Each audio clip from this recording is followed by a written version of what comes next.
Hi, my name is Connie Gross, and I'm an infant and early childhood mental health consultant for the Children's Resource Center in Bowling Green, Ohio. And today I just wanted to do a quick strategy video for talking to your children about relatives possibly moving into your home. There can be a lot of reasons why you may have friends or family moving into your home, and it could be for a short period of time, like maybe just a few days until their new house is ready, or maybe it's for a longer period of time, like until they get on their feet. And although it can be important to help out our family and friends, it can also sometimes be a bit difficult for our children or possibly even our own family. And so, just a couple of things to remember when we're doing this is that change is hard. It's hard for grown-ups, and we have a lot of skills, and it can be very difficult for children too. So, some things to keep in mind is when you're able, we want to do the best we can to prepare our children. I recognize that there are times where maybe you don't have very much notice, like it's an emergency situation, and that's okay. I would just try to explain that as briefly and calmly as you can that something has come up and we're going to help our family by letting them stay at our house, just sharing the details in that time that your child possibly needs to know. You want to kind of reinforce too the idea, though, that there are going to be some changes, but there's also going to be many things that stay the same. Like mommy and daddy are still going to stay here. If maybe they're still going to stay in their same bedroom, or whatever the things are in the home that will remain the same. We want to remind them of those things. Having those things that stay the same help provide the sense of safety, and that can help with some of the disruption that's likely to come by having guests in our home.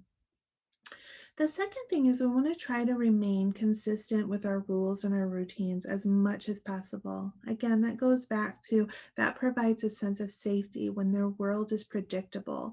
And our rules and routines help make their world predictable. So we really want to try to stick to those. Now, of course, there may be some things that do have to change. And again, we just want to talk about that.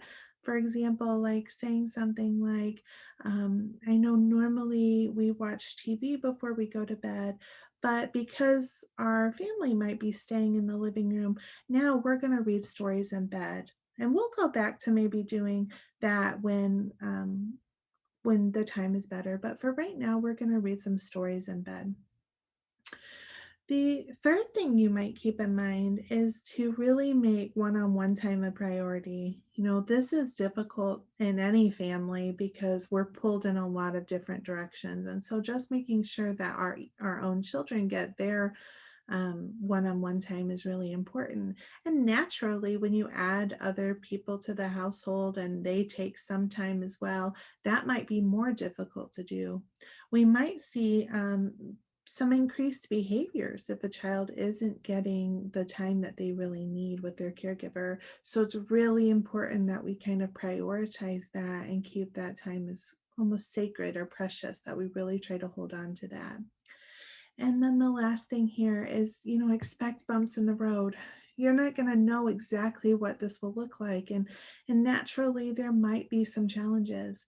We need to remember that when children don't feel safe, and that can be just emotionally safe. Maybe you're keeping them physically safe, but emotionally, things are changing, and maybe they aren't able to use their bedroom right now or something like that. Those changes can sometimes feel a little scary, which is that threat of emotional safety. And we might see an increase in behaviors. So try to be patient, try to be consistent, and try to connect with your kiddos. For more resources about this and how you can help meet your child's social emotional needs, you can check out these resources or our YouTube channel, the Children's Resource Center. We have over 150 videos about social emotional wellness for young children. And our Facebook page, CRC Infant and Early Childhood Connection, we share resources for caregivers every single day. Thanks for watching.